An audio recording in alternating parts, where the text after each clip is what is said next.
Welcome to the Deep Dive. Today we're wrestling with a force that is, well, it's fundamentally reshaping how the 21st century is going to operate. India. And our mission here isn't just to, track its economy or list its alliances. We're here to really understand India's true place in this new world order. And not just as a nation finding its footing. The sources we're looking at describe it as a civilizational state reclaiming its strategic destiny. That's a powerful phrase. It really is. And what we have here is an incredibly detailed stack of analysis. It confirms that India has moved past simply, reacting to the world. Right. We're decoding their current grand strategy, a concept that often gets boiled down to just two words: strategic autonomy. And for you, the listener, this is really essential knowledge. It explains how a major power can operate on a global scale without being fully aligned with the West, but also without being strategically isolated. Exactly. And this analysis is global in scope. I mean, it's charting India's strategic moves from the volatile waters of the Indo-Pacific all the way to the Middle East. It's evidence that India is now shaping the world, not just a passive object being shaped by it. Okay, but to get why this strategic autonomy is so necessary, we have to look at the backdrop, right? Yeah. The world it's operating in. Exactly. You have to set the stage. For almost 30 years after the Cold War, the world was, structurally unipolar. The U.S. was the gravitational center. And institutions like the UN, the World Bank, NATO, they all pretty much reflected Western priorities. That's right. But that order is fracturing, and it's fracturing fast. Okay, let's unpack this transition. Our sources paint a pretty bleak picture, actually. They call it a dangerous, unstable, multipolar system. What are the specific drivers here? We're seeing four huge tectonic shifts all colliding at once. First, the incredible economic and demographic rise of Asia. Okay. Second, the military and political resurgence of Russia. Third, the, let's say, increasingly assertive ambitions of China. And the fourth. And this is crucial, the political assertion of the entire global South. They're demanding a fairer seat at the table. That is a potent cocktail. And it explains so much of the turbulence we see every day. The analysis points to front lines like Ukraine, Gaza, Taiwan, the Red Sea. All as proof points that the old so-called rules-based order is collapsing. It's a profoundly unstable time. And India is standing right in the middle of it all. Right in the middle, needing to navigate all these competing forces at the same time. Which brings us perfectly to their core policy shift. For decades, the buzzword was the non-aligned movement, or NAM. Can you sort of clarify the distinction? Because on the surface, refusing alliances, it sounds a bit like strategic autonomy. The difference is complexity, maturity, and especially confidence. NAM was a product of the Cold War. It was a political movement rooted in what our sources call civilizational realism. A refusal to choose between the U.S. and the Soviet Union. Essentially, yes. Driven by post-colonial pride and an urgent need for stability. So if non-alignment was this historical kind of defensive posture, a refusal to commit what is strategic autonomy, it's aggressive. It's an active engagement with everyone. The core strategy today is what our material defines as strategic pluralism. Strategic pluralism. Think of it as multi-alignment without military alliance. It's far more complex than just, hedging your bets. I have to challenge that a little, because it sounds a lot like hedging, just playing all sides to maximize your own benefit. How is this different from simple opportunism? Because opportunism suggests your loyalty could be bought. Strategic pluralism ensures no one can buy your loyalty. Okay. Look at the specifics. India buys weapons from France, Israel, the US, and from Russia. All at the same time. All at the same time. It trades deeply with the West, yet it also actively co-leads the BRICS group alongside strategic rivals like China and Russia. That sounds like an impossible logistical and political headache. It is complex, but it's intentional. Imagine trying to run 4 different operating systems on one computer. It's a challenge, sure, but it means no single vendor can ever hold the kill switch. That's a great analogy. They're in the Quad, which many see as an anti-China group. But they're also core members of the Shanghai Cooperation Organization, which is essentially a security bloc led by China and Russia. So they belong to all these major clubs, yet the analysis says they belong fully to none. That flexibility is the genius of it. They engage all, but they submit to none. This maximizes their national power, and most importantly, it avoids what the source calls strategic slavery. Strategic slavery. Yeah. Meaning dependence on a single power. Exactly. Dependence that would allow that power to dictate India's foreign policy. And here's where it gets really interesting, because you absolutely cannot talk about India's strategy without talking about the main event. The elephant in the room. The India-China equation. It's fascinating, the sheer breadth and depth of the competition. The global power contest of this century really truly hinges on how these two giants manage their rivalry. And China's ambitions are pretty clear, right? Oh, very clear. Naval dominance in the Indo-Pacific, control of critical global supply chains, and strategic encirclement of India, often through the Belt and Road Initiative.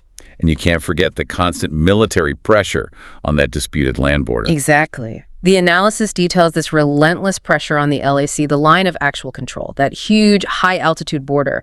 Plus, China is rapidly expanding its influence across the Indian Ocean and South Asia, directly challenging India's traditional sphere. It sounds like a full-spectrum challenge: military, economic, diplomatic. So is India's response just to, join the West and try to contain China globally? No. And that is a key differentiator that comes up again and again in the material. India does not seek to contain China globally. Okay, so what does it seek? It seeks to secure its own rightful strategic space, and its response is overwhelmingly focused on indigenous power and domestic self-reliance. Tell us about those indigenous efforts. It's multi-pronged. First, achieving aircraft carrier dominance in the Indian Ocean. That signals that the ocean is India's domain. A very clear signal. Second, deepening strategic partnerships, specifically with the US, Japan, and Australia, often through the Quad. Third, a massive buildup of infrastructure on their northern borders to counter what China's doing. And what about tech? And finally, aggressive modernization. In space, in missile technology, including hypersonics, and in cyber warfare.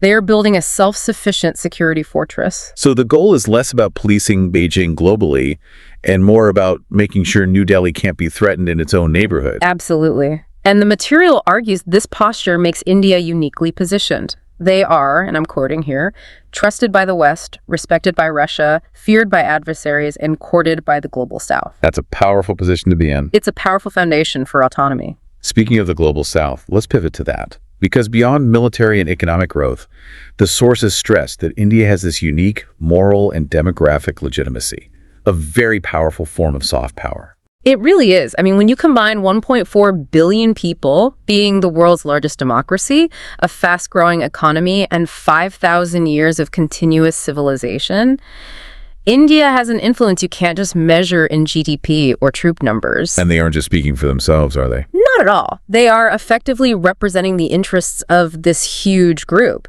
Africa, Latin America, Southeast Asia, all these post-colonial states who feel their priorities get ignored. And we saw this play out recently, didn't we? We saw it most clearly during their G20 presidency.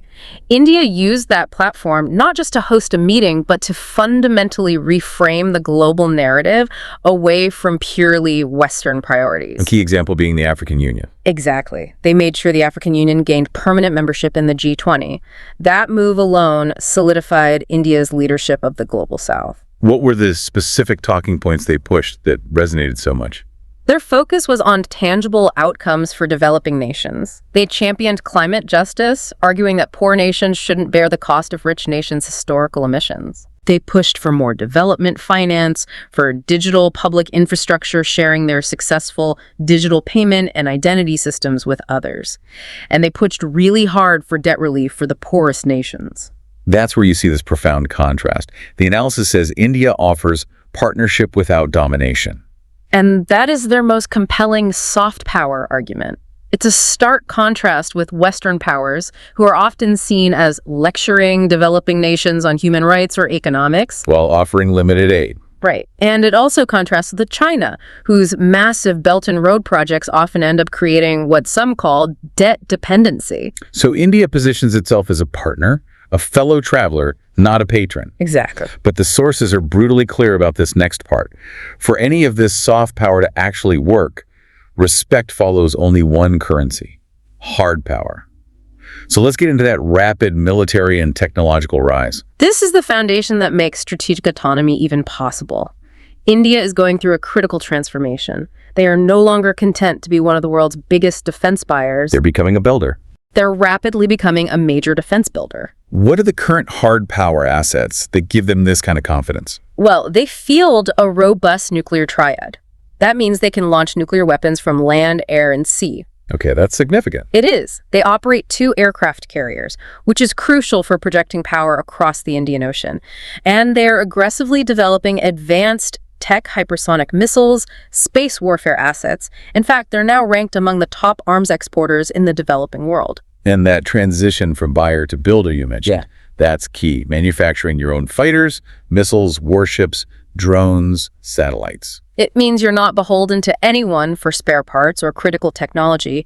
It is the ultimate guarantor of autonomy. Because it signals to everyone, allies and adversaries, that India can't be militarily coerced by just cutting off their arms supply. Precisely.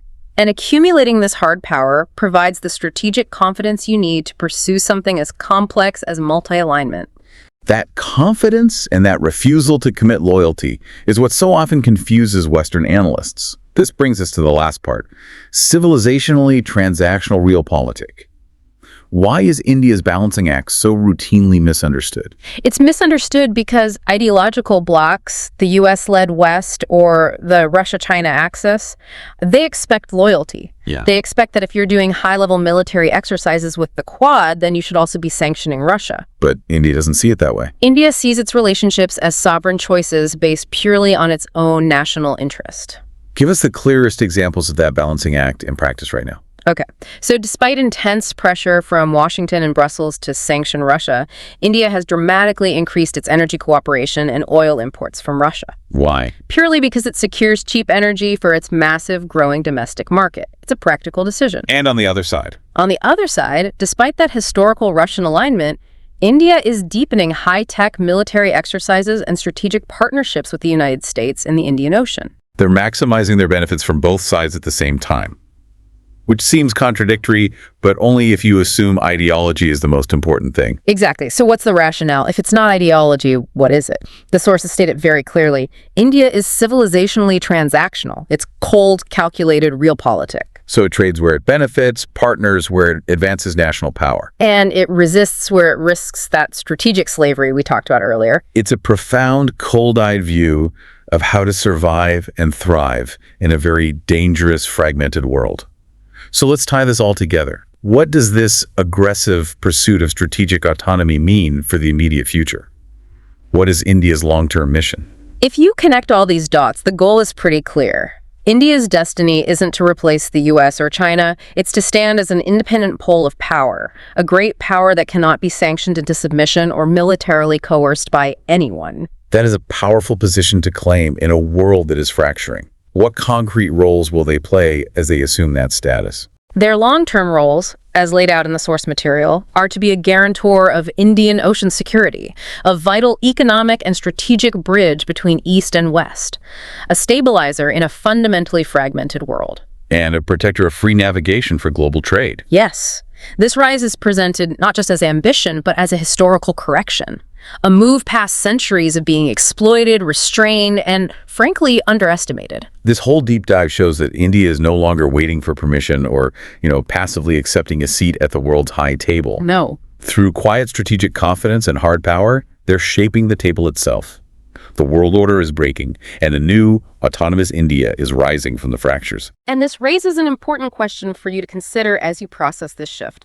What other historical or rising powers have successfully executed a strategy of true multi-alignment in such a volatile, multipolar world, managing to get high-tech partnerships with one global bloc while at the same time maintaining critical trade and energy cooperation with that bloc's direct rival? It's a unique and very high-stakes strategy, and it's worth watching very, very closely. Thank you for joining us on this Strategic Vanguard podcast.